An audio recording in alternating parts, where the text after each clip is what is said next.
remember when manifestation became like this really big thing, and I was doing the affirmations, I was doing the subliminal work, and while I was able to manifest certain things, eventually it started to feel like force and work to me, and it felt unnatural. And I realized that I was still manifesting from control and fear instead of using my power as a sovereign spiritual multidimensional being to create whatever reality I wanted to experience, right? And so I realized that the reason why it felt like work to me is because I had not done the work to release my attachment to my survival identity or my small self, the part of you that you thought that you had to be in order to be safe or protected in this physical reality, right? So somebody's small self could be, I have to suffer in order to be successful, or I will never attract a lot of money, right? Because you think that if you grew up in lack and that's all you know, then that's all you're going to experience. Well, even if you want to experience more money, because you grew up in that programming and conditioning, you're limited to how much money you can make because of the energy that you're holding on to, right? So what I learned that I had to do is I had to go through a process of releasing my attachment to my small self identity, right? I.e. healing myself. And even though it was different than people who could affirm all day or listen to subliminals and they would be able to manifest their reality, that just didn't resonate for me anymore. And I found that once I was able to do my healing work first, I was able to shift my experiences. And it's because for me, I have psyche or identity level wounding, which means that my trauma was embedded in my nervous system. It was embedded in my psyche. So my body was not susceptible to these affirmative statements, because every time I would say like I'm abundant, it would be like, girl, you lying.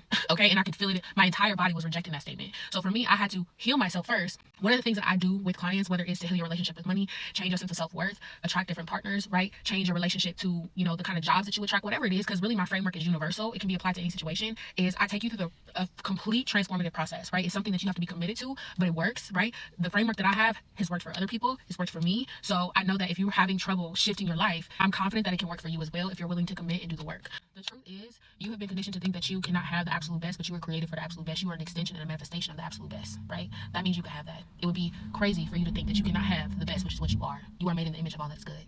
And I am here to help you get that. So again, if this video calls out to you, if you're interested in learning more, you can send me a DM and I'll be more than happy to send you more information about my offerings. I love you.